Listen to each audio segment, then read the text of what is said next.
Gloria al Señor. Vamos a tener para leer allí en Hechos capítulo 1, versos 10 y 11. ¿Qué hacemos mientras esperamos? Gloria al Señor Jesús. Hechos capítulo 1, verso 10 y verso 11. A medida que lo encuentren, les ruego ponerse en pies y expresar nuestro amén acostumbrado. Amén. Gloria al Señor. Vamos a leer esta palabra bajo la bendición del Padre, del Hijo y del Espíritu Santo. Amén. Y estando ellos con los ojos puestos en el cielo, entre tanto que él se iba, he aquí se pusieron junto a ellos dos varones con vestiduras blancas, los cuales también les dijeron: varones Galileos, ¿por qué estáis mirando al cielo? Este mismo Jesús que ha sido tomado de vosotros al cielo, así vendrá como le habéis visto ir al cielo. Que el Dios del cielo añada paz y vida sobre nuestros corazones a través de su palabra. Amén. Puede aplaudir a Dios. Gloria a Jesús. Pueden sentarse en el amor de Cristo. ¿Qué hacemos mientras esperamos? Gloria al nombre de Jesús. Esta porción de la Escritura, muy conocida por la gran mayoría de la gente que ha escudriñado la palabra, porque tiene que ver con las últimas instrucciones que va a dar Jesús a su pueblo, a sus discípulos, para que concluyan o empiecen, mejor dicho, la obra evangelística o la obra de la iglesia del Señor en la tierra. ¿Qué hacemos mientras esperamos? Hay que hacer lo que se nos mandó. Amén. Hay que hacer lo que se nos dio instrucción, lo que se nos instruyó, porque es la única forma de tener una espera con fruto, efectiva. Pero resulta y acontece que por lo general siempre se está pendiente de las cosas que el Señor ahora no son de importancia para nosotros. Y estos discípulos del Señor, que deberían, una vez que Él se marcha al cielo, salir corriendo a hacer lo que Él les ordenó que hicieran, se quedaron con los ojos puestos en el cielo, arriba, olvidándose de que tenían muchas responsabilidades aquí abajo y obras que hacer, realizar.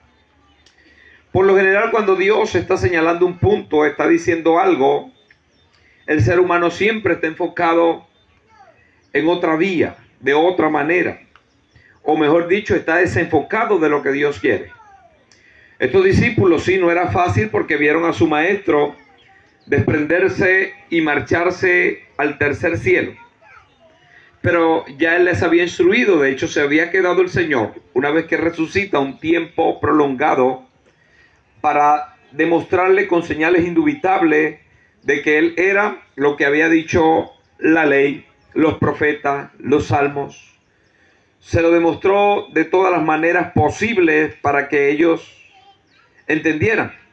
Una vez que entienden que sí, el Señor es lo que el profeta Isaías, el siervo Moisés había escrito, y todo lo que la Escritura decía acerca de él, entonces una vez que ellos están claros en esto, no entienden, ahora se desenfocan. Sí, Señor, resucitaste, eres el Mesías, tienes todas las señales extraordinarias, pero ¿cuándo vas a establecer el reino del cielo en la tierra? ¿Cuándo vas a establecer tu reinado sobre todas las naciones? ¿Cuándo vas a poner a Israel a la cabeza de todas las naciones?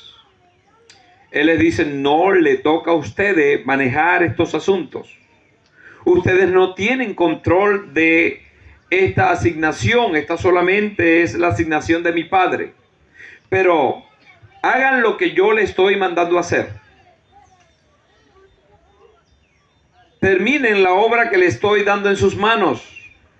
Pero diciéndole él esto, tuvo que ascender, ya no había más tiempo para estar en la tierra, el Señor tenía que irse. Y cuando el Señor asciende, entonces ellos, con los ojos puestos en el cielo, entre tanto que él se iba, se quedaron mirando hacia el cielo. Fue necesario, algo que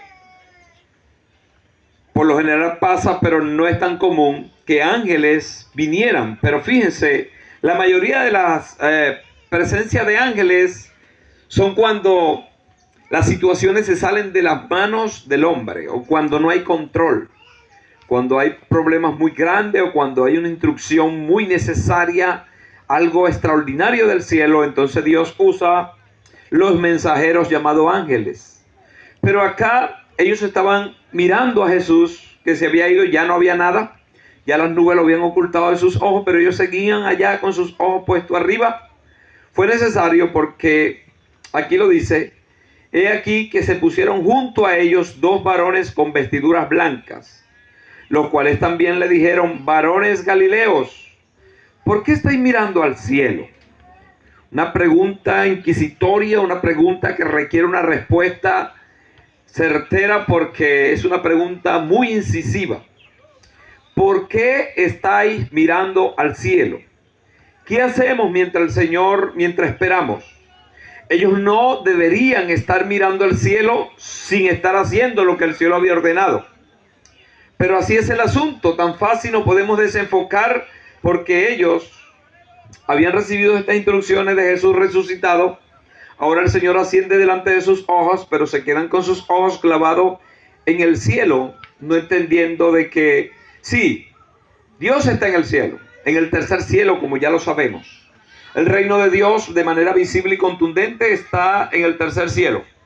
Pero, ¿qué dice la Biblia? Que la tierra son el estrado de los pies de Dios. Amén. O sea, Dios está en el cielo, pero camina ¿dónde? En la tierra.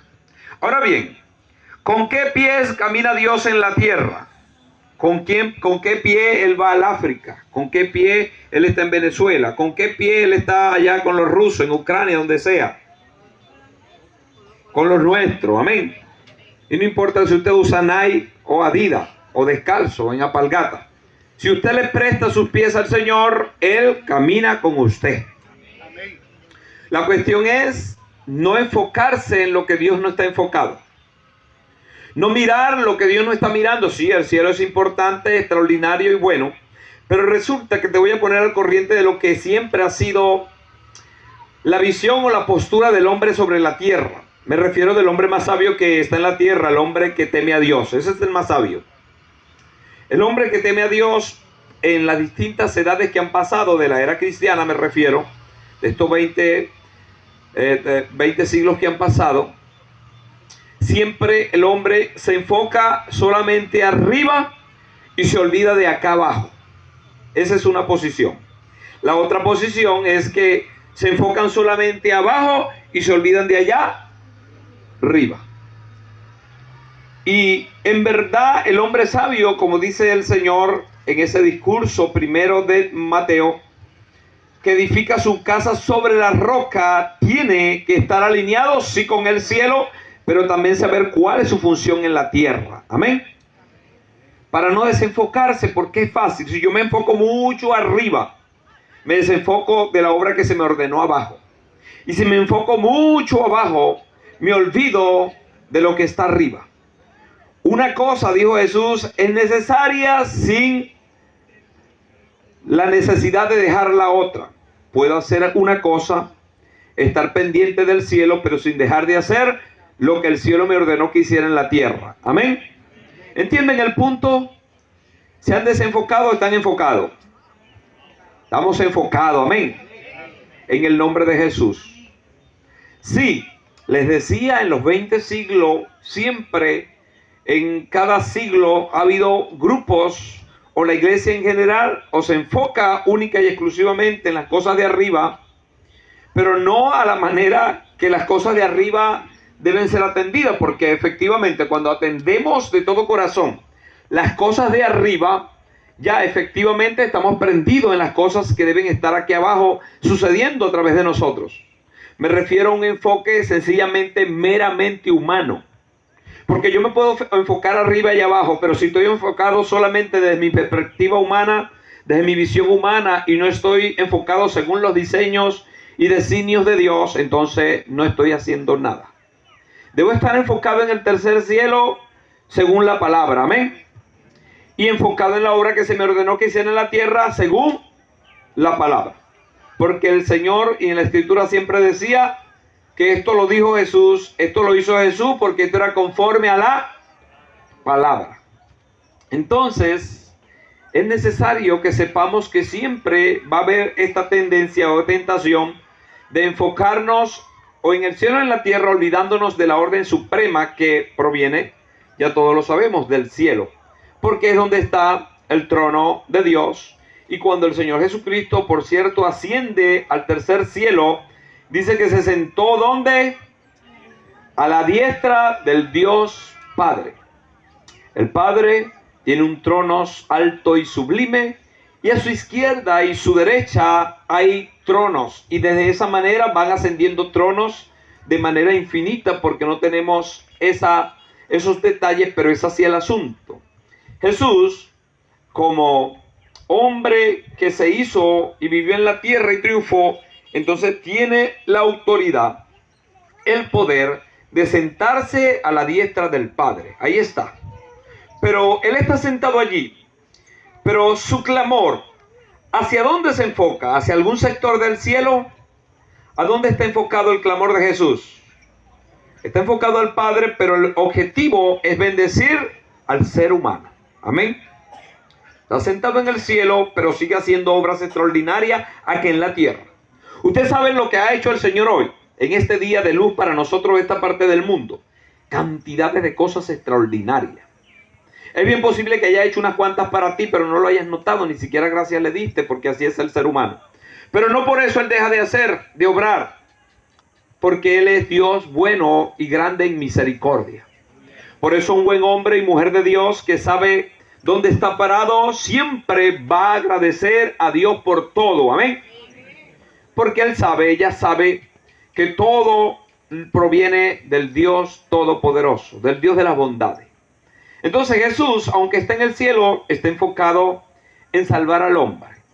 ¿Cómo lo salva? A través de todo lo que nosotros hacemos. Amén.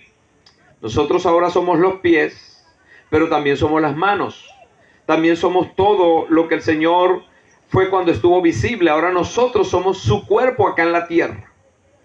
Y es necesario enfocarnos en lo que es lo más relevante e importante, y para ello siempre es necesario ir a la Escritura.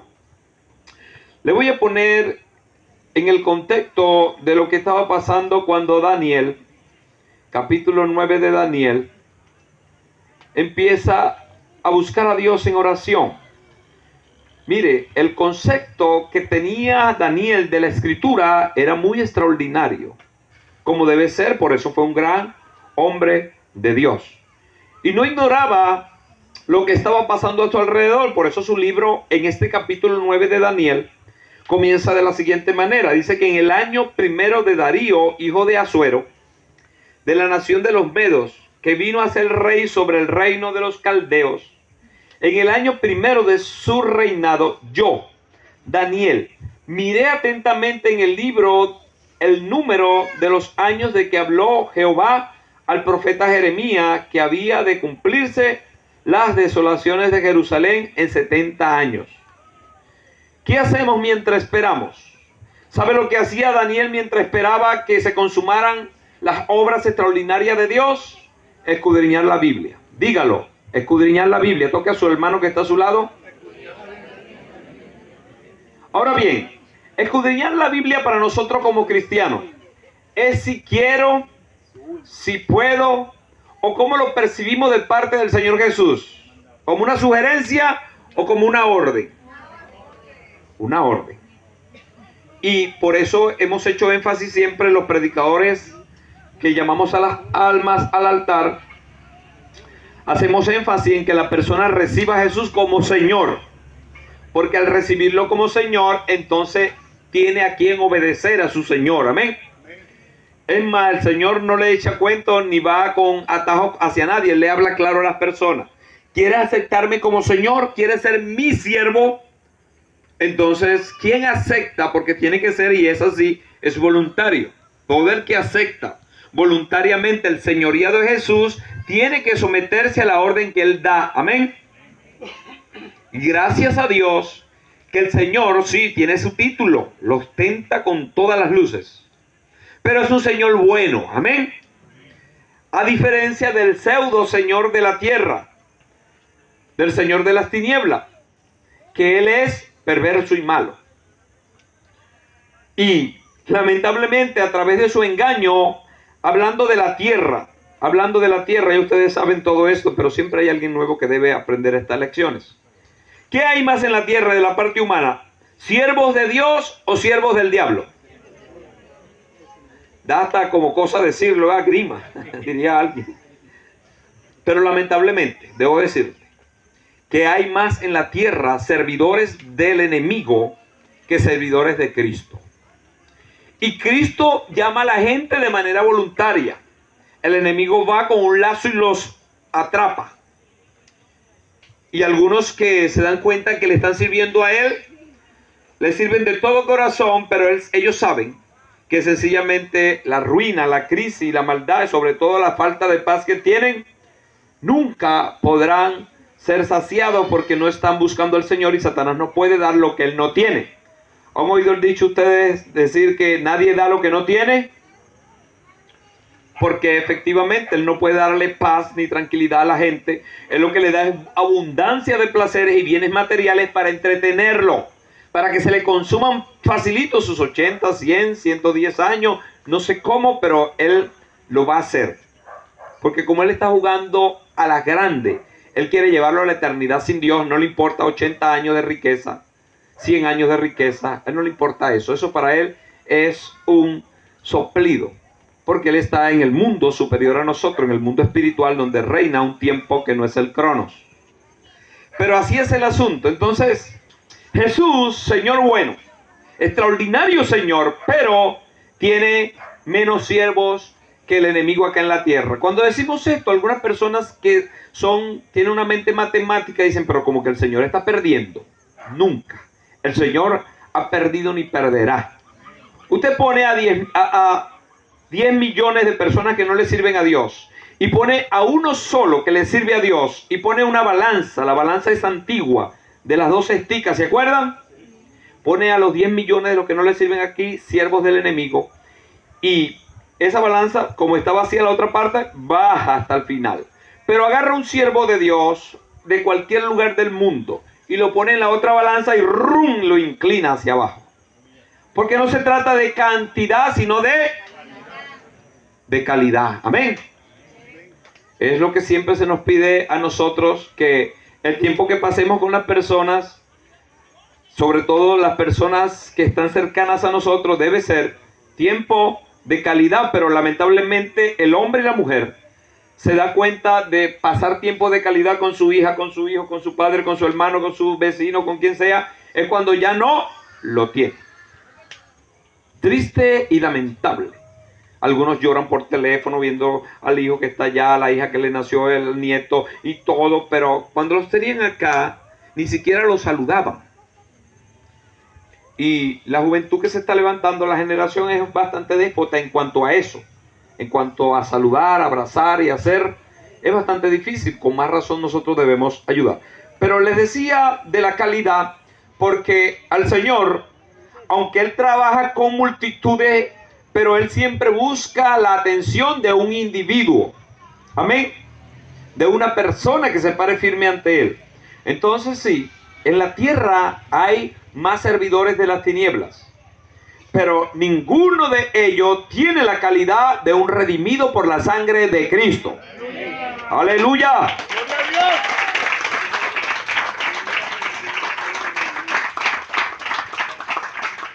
Porque todos los siervos de Dios tienen que hacer lo que su Señor les mandó hacer.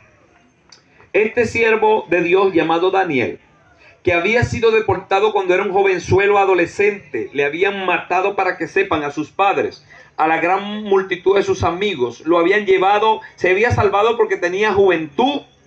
Y Nabucodonosor dio la orden: recójame de esos pueblos la juventud que pueda ser enseñada, que yo le enseñe mi lengua, mi cultura, mi religión, para que me sirvan de otras naciones todos los pueblos que yo voy a subyugar. Y se llevó a Daniel. Daniel, gracias a Dios, nunca perdió su identidad. Sabía quién era en Dios, a pesar de los pesares, que lo tomaron muy temprano y se lo llevaron a tierra extranjera, enseñándole lengua extraña, cultura extraña y tratando de ligarlo a la religión extraña. Incluso le pusieron nombre de los dioses de esa cultura caldea, pero él nunca perdió su identidad. ¿Por qué no perdió su identidad? ¿Saben por qué? Porque él leía siempre el mejor documento que dice quiénes somos, la palabra. ¿Usted lee la palabra? ¿Ha escudriñado la Biblia? Pero lo hace como tiene que hacerlo el discípulo. ¿Cómo tiene que hacerlo el discípulo? De manera disciplinada. Amén. Porque es un discípulo. Por eso nosotros nos hemos deslastrado del misticismo, del esoterismo, y leemos la Escritura, aunque es un libro espiritual, tiene la palabra de Dios, pero sabemos que tiene que ser estudiado de manera disciplinada. Por eso usted no va a ver un evangélico verdaderamente disciplinado y discípulo de Dios, agarrando la Biblia y tirando el poco de hojas así, poniendo de donde salga yo leo.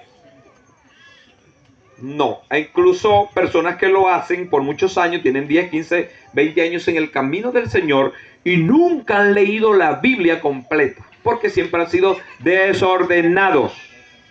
Cuando la Biblia, sencillamente, en un tiempo bien cercano, se puede leer completa, pero por falta de disciplina, la gente no la lee. Y cuando incluso se manda, como es el caso del Señor, el Señor no mandó a leer la Biblia. No mandó a leer la Biblia. El Señor mandó a escudriñarla, que es diferente a leer la Biblia. Escudriñarla es sacarle el zumo, prestar atención en cada cosa lo que está diciendo para saber cómo se conecta con esto, cómo se conecta con aquello. Es como un ojo de cable que usted tiene que ponerlo cada uno en su lugar y para eso tiene que prestar debida atención. Por eso no somos de las personas que tampoco tienen su Biblia abierta en el Salmo 91 en la casa, o en el 24, o en algún pasaje que evoque alguna promesa para proteger el hogar. No, nosotros no tenemos la Biblia como amuleto, es como palabra de Dios que debe ser respetada, debe ser escudriñada y valorada de esa manera.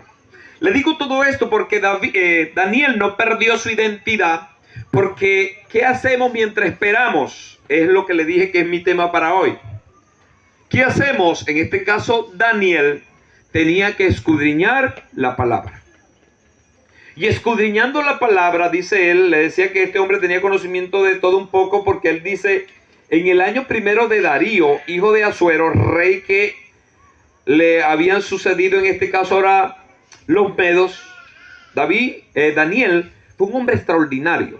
Claro, estuvo desde temprana edad en esta corte del rey y sobrevivió a 3 reinos diferentes, algo extraordinario, un profeta respetado por los caldeos, respetado por los medos y por los persas. 3 reinos extraordinarios de ese tiempo. Estimaron a Daniel como un gran hombre de Dios, como un profeta que debía ser, se le debía oír. Y así lo hicieron. Por eso él está diciendo, hablando de este rey, del rey Darío, hijo de Asuero, de la nación de los medos, que vino a ser rey sobre el reino de los caldeos. En el año primero de su reinado, yo, Daniel, miré atentamente en el libro. Él estaba leyendo la palabra. ¿Y sabe lo que estaba leyendo? Estaba leyendo el libro de Jeremías. Quizás para Daniel no tenía toda la multitud y la comodidad de los libros como nosotros los tenemos. En un envase pequeño como esto caben muchas versiones de la Biblia, e incluso en varios idiomas, con sus estudios respectivos. Y en algo físico como esto caben muchos libros de la Biblia, de hecho todos. Y Daniel no tenía esa facilidad. Lo poco que tenía, él lo admiraba, lo respetaba y lo seguía, al punto de que estaba escudriñando nada más y nada menos que los escritos de Jeremías, profeta que había dicho que Nabucodonosor iba a venir a Jerusalén, lo cual sucedió incluso él estando vivo. Tanto Daniel siendo un jovenzuelo y Jeremías ya en la posteridad de sus días. Pero cuando están sucediendo los hechos del cautiverio del pueblo de Israel, Jerusalén específicamente, sucedió que desde ese año hasta el año en que Daniel está leyendo pasaron 70 años.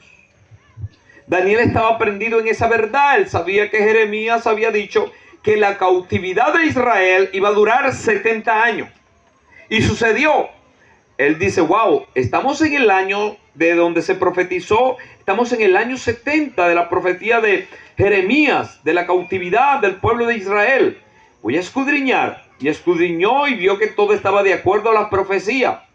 Y dice que él volvió su rostro, porque ¿qué hacemos mientras esperamos? Aparte de que leyó, entendió en qué tiempo estaba viviendo, entendió qué era lo que Dios estaba haciendo. Entonces, para estar bien sincronizado con la obra de Dios, para no desenfocarse, porque puse como ejemplo y tuve como base el texto de Hechos capítulo 1, versos 10 y 11, porque le estaba diciendo, ¿qué hacemos mientras esperamos? Aquí está este hombre Daniel tomado por ejemplo, que no solamente estaba escudriñando, sino que ahora dice que, y volví mi rostro a Dios el Señor, buscándole en oración y ruego, en ayuno y cilicio y ceniza. Y oré a Jehová mi Dios e hice confesión diciendo, ahora Señor, Dios grande, digno de ser temido, que guardas el pacto y la misericordia con los que te aman y guardan tus mandamientos. Y allí Daniel empieza a derramar su corazón delante de Dios en oración. ¿Por qué hizo esto? Porque él ahora había entendido que se había sucedido, habían pasado los 70 años, pero ¿qué iba a pasar? ¿Qué venía después de esto? El que lo sabe es el Dios grande. Amén. Esto habla de que este hombre, antes de tomar cualquier tipo de decisión, escudriñaba la palabra y al recibir respuesta para allí, para que fuera confirmada la palabra, oraba al dueño de la palabra. Amén.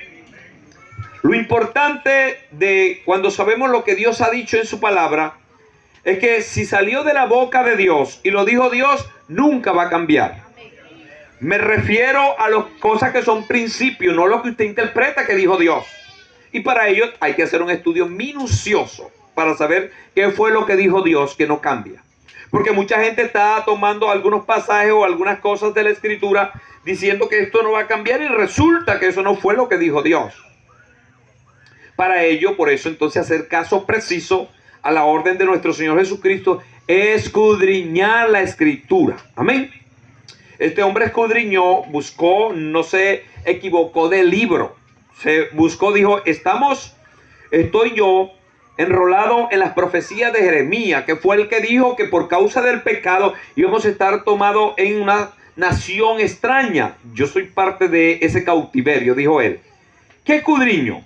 Pudo haber escudriñado otros libros, quizás como la misma historia de Jonás, quizás la historia de Isaías, quizás otras historias, quizás el Pentateuco. Pero ¿dónde buscó Daniel para sincronizarse en el tiempo de Dios para hacer lo que era necesario hacer mientras esperaba? En el escrito de Jeremías. Amén.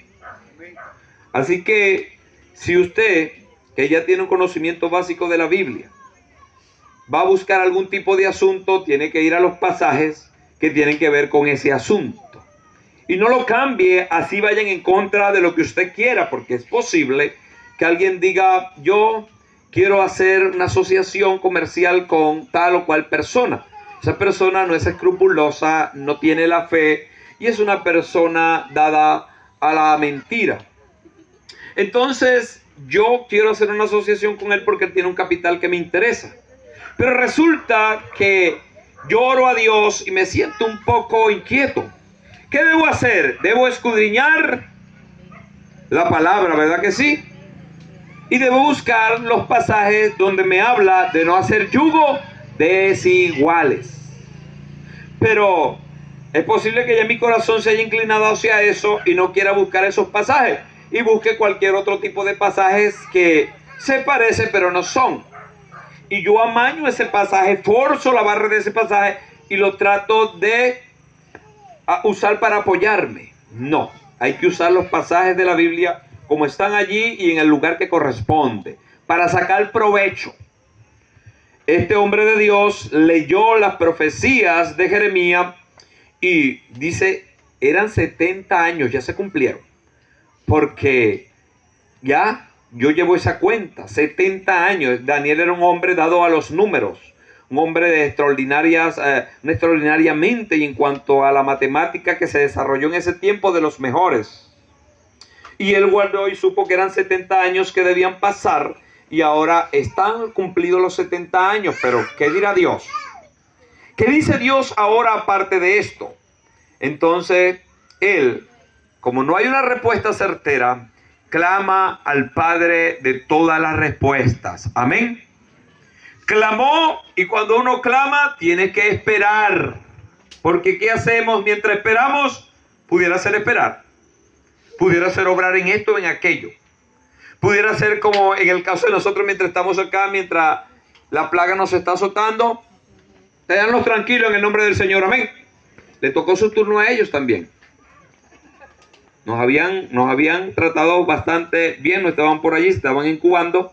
Ya las lluvias que vinieron le dieron otro realce a las plagas, pero gloria a Dios. Así que clamamos con más empeño que Dios nos dé un buen templo. Amén. En el nombre de Jesús. Un templo alfombrado, si así fuera el caso, con aire acondicionado, si así fuera el caso, con todos los lujos, con pantallas plasmas. Gloria al Señor. Amén. Pero cuando sea así, por favor, venga. Porque dice, no, yo no quiero ir a ese templo muy cómodo y no se queda dormido. Entonces nos vamos a quedar aquí en la plaga, bajo el techo, porque usted no se queda dormido. Amén. En el nombre del Señor. Con plaga adoramos a Dios. Con frío adoramos a Dios. Con calor adoramos a Dios. Con un templo hermosísimo también adoramos a Dios. Pero hay que ser fiel en lo poco. Porque el que es fiel en lo poco,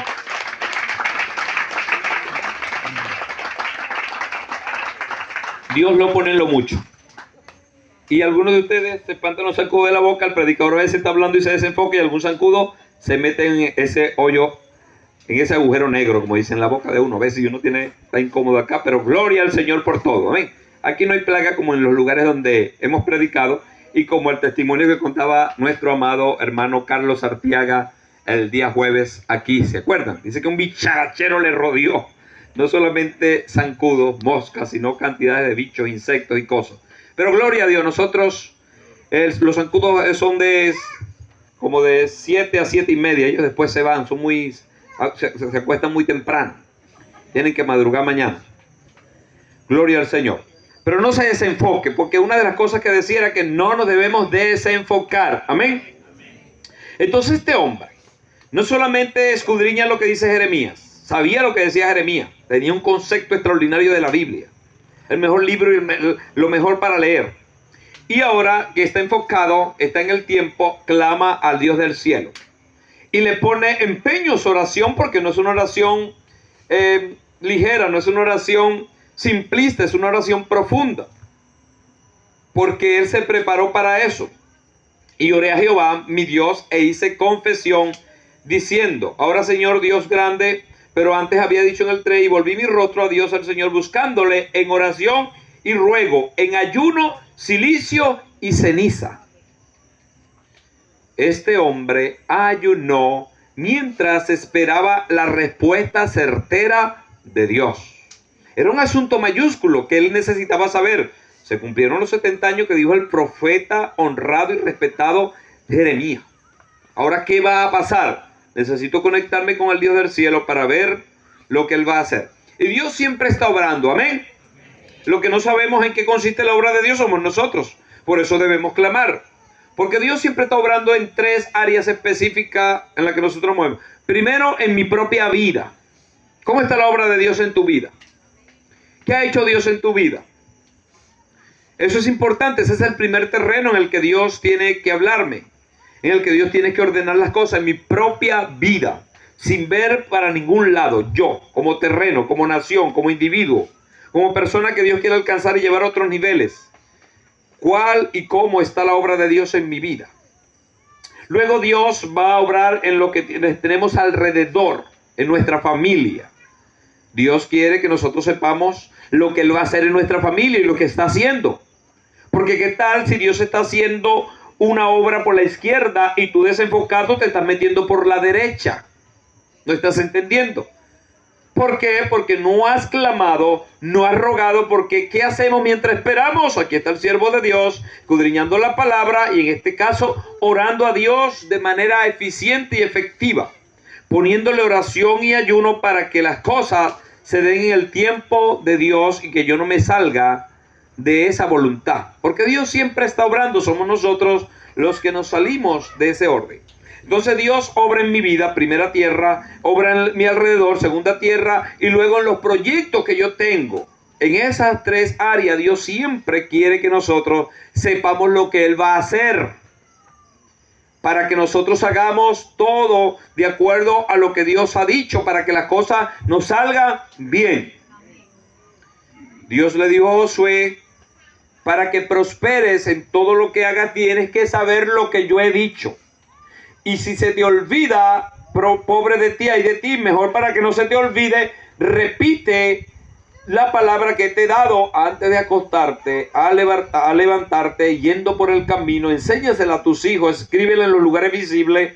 Entonces, hacemos bien mientras esperamos saber lo que dice la Escritura y luego orar a Dios de todo corazón pidiendo que nos revele cuál es su voluntad para nosotros, para nuestra familia y para nuestros proyectos que tenemos. Porque Dios tiene gran interés de que se haga todo conforme a su voluntad. Porque todo conforme a su voluntad, entonces los traumas se desaparecen. Las eventualidades traumáticas se van. Y cuando no estamos en la perfecta voluntad de Dios y estamos distorsionados, Dios va a hacer algunos asuntos tremendos para volvernos a la senda que debemos estar. Estas personas de los que hablaba al principio, me refiero de Hechos capítulo 1, verso 10, los discípulos se desenfocaron pero en el acto. Se desenfocaron en el mismo enfoque. O sea, se enfocaron tanto en Jesús que se desenfocaron. Ahora bien, ya Jesús no estaba allí, desapareció entre las nubes. Ellos seguían buscando entre las nubes y ustedes saben que las nubes son muy engañosas. Y la gente ve en las nubes lo que quiere ver. Si una gente se pone todos los días a buscar un ovni, vete por aquí y amanece por acá y se va a tal montaña con un binocular y en algún momento va a haber un ovni. Y se le va a bajar, se le va a aparecer una nave redonda prendida en luces verdes, azules y rojas y se va a abrir una compuerta y va a bajar un ser que la luz lo trajo a la tierra con la cara de aguacate verde y sin un ombligo para meterle el dedo porque son como plásticos según. De tanto buscar van a hallar. Ellos estaban viendo las nubes y ustedes saben que las nubes en verdad son relajantes porque Dios las creó de esa manera. De hecho, es raro que usted cuando niño no se haya puesto en algún lugar del patio de su casa, en algún momento en un río, en alguna parte, viendo las nubes y viendo la cantidad de cosas que dibujan las nubes, ¿verdad que sí? Dibujan las cosas extraordinarias y es un deleite, un placer, es un relax muy bueno, pero ya ellos habían pasado de ver literalmente a Cristo meterse en las nubes y están viendo las nubes. Las nubes ya no tienen nada que darte. La nube ya no es lo más importante. Aparte de que el Señor dice que viene entre las nubes. Hay nubes o cosas que se parecen a nubes, pero en verdad no lo son. La que se llevó a Jesús no era una nube como la que vemos sobre nuestras cabezas. Pero las que ellos estaban viendo eran esas. ¿Qué hacían mientras esperaban perder el tiempo? Porque estaban enfocados en lo que ya no era importante. Y vinieron estos ángeles que no sé si ellos lo entendieron. Es posible que no. Es posible que ellos hayan pensado que eran personajes o discípulos que habían llegado tarde al asunto y que dijeron, ¿qué están haciendo? Vamos a hacer lo que nos mandó a hacer. Porque aquí describe el escritor que estos seres se pararon uno cerca de ellos, 2 de ellos se pararon. Vamos a ver literalmente cómo dice acá.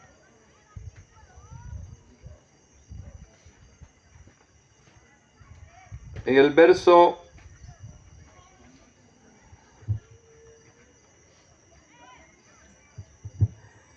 estamos en el capítulo 1, verso 10. Y estando ellos con los ojos puestos en el cielo, entre tanto que él se iba, aquí se pusieron junto a ellos 2 varones con vestiduras blancas. Es posible que ellos no lo hayan visto porque ellos estaban enfocados ¿hacia dónde? Hacia donde Jesús estaba marchando. Los cuales les dijeron, pero después de un tiempo de estar allá viendo, los cuales también le dijeron, varones galileos, palabra que Jesús usaba hacia los discípulos, ¿por qué estáis mirando al cielo? Este mismo Jesús que ha sido tomado de vosotros al cielo, así vendrá como le habéis visto ir al cielo. En pocas palabras, vayan a hacer lo que él le ordenó que hicieran mientras él viene otra vez, porque así como le han visto ir, así ha de venir otra vez. Hay que hacer lo que Dios nos mandó a hacer. ¿Qué Dios nos mandó a hacer a nosotros? Cultivar nuestra fe, entre las múltiples cosas que Dios nos mandó a hacer. Porque hay un pensamiento muy raquítico de muchas personas que dicen, ahora estamos en Cristo, ahora estamos en la gracia. Ya no practicamos porque no somos del pueblo de Israel, no practicamos la ley. No guardamos el sábado, no hacemos estos rituales, no debemos ir al templo a la manera como lo hacían los judíos. O sea que el evangelio, dicen algunos, es una papayita, cualquiera es evangélico. Eso es una terrible mentira. Son pocos los que siguen al Señor. Muchos son los llamados y pocos los escogidos. Escogido es aquel que paga el precio y muy pocas personas quieren pagar el precio. Entonces, algunas personas con mente simplista piensan que ser cristiano es tener una Biblia negra debajo del brazo, que ya no se usa tanto la negra, que era la que matizaba más en los 70, 80, 90 y 2000. Ahora es Biblia de cualquier color. Pero algunos piensan que es tener una bibliota grandota y tener un banco asignado en la iglesia y con eso basta. No. Tiene que haber una vida de relación, una vida de entrega, devocional, quería decir. Tiene que haber una vida devocional. El Señor no es una imagen, no es un pensamiento, es una persona. Amén. Tienes que hablar con Él de calidad, sobre todo de las decisiones que estás tomando. No tomes decisiones que venga después con las tablas en la cabeza a clamar al Señor. Mejor antes de tomar las decisiones, clama al Señor. Clama al Señor. ¿Y por qué no me responde? Porque tienes que esperar. ¿Y qué hago mientras espero? Seguir orando, seguir congregándote, pagar el precio y saber que Dios va a responder. Y si en un tiempo prudencial no ves la respuesta, entonces tú no estás oyendo a Dios, porque la respuesta es inmediata. Solo que nosotros no estamos en la condición de oírla de manera inmediata. Tenemos que hacernos sensibles para saber lo que Dios está diciendo, porque es posible que usted haya clamado a Dios buscando un sí. Usted clamó a Dios, pero usted quiere un sí. Y usted en su oración dice, sí, Señor, ¿verdad que lo vas a hacer, Señor? Sí, sí, sí. Y usted quiere un sí. Y Dios está por ponerle alguna imagen privada de la risa diciendo, yo dije desde el principio, le dije que no, y él sí, sí, sí. Déjalo ahí, aunque sea unos 10 años más. Porque Dios no tiene problema con el tiempo, somos nosotros. Mejor es, Señor, ¿qué quieres tú decir aquí? ¿Cuál es tu voluntad en esto? Sí, no o espero. Siempre Dios está respondiendo. Amén. Las 3 respuestas de Dios son las 3 respuestas que encontramos en toda la Biblia y que es parte de lo que es la dinámica de la relación interpersonal. Sí, no o espera. Sí, lo recibes. No, no hay nada. Espera. ¿Cuál de estas 3 respuestas es la más difícil? ¿Y cuál es la más común? La más difícil es espera. Y es la más común, por cierto. Por eso les decía que mi mensaje es, ¿qué hacemos mientras esperamos? ¿Qué hacemos mientras esperamos? Porque pudiéramos hacer cosas contrarias. De hecho, el Señor Jesús contó esa parábola de aquel siervo diciendo que el Señor le dijo al siervo, espérate aquí bajo mi servicio. Limpia mi casa, guarda mi casa, ahí están mis bienes. Yo me voy a hacer un viaje muy largo, voy a estar un tiempo que no te digo, pero ahí están las órdenes dadas. Aquel siervo parece que los primeros meses viraba hacia la calle ancha viendo a ver si venía su señor. Nunca vino ese mes. Los 2 meses después, 3, 4, un año, tampoco vino. Dios no va a venir el 31 de diciembre cuando ya vaya a tocar el cañonazo. Y todos los 31 lo esperaba y nada. Pasó el primer año, segundo año, tercer año, 10 años y nunca vino.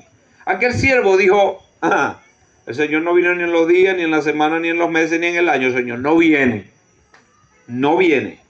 Y se puso a hacer lo contrario. Mientras esperaba, se puso a hacer lo contrario a lo que el Señor le ordenó. Se puso a emborracharse.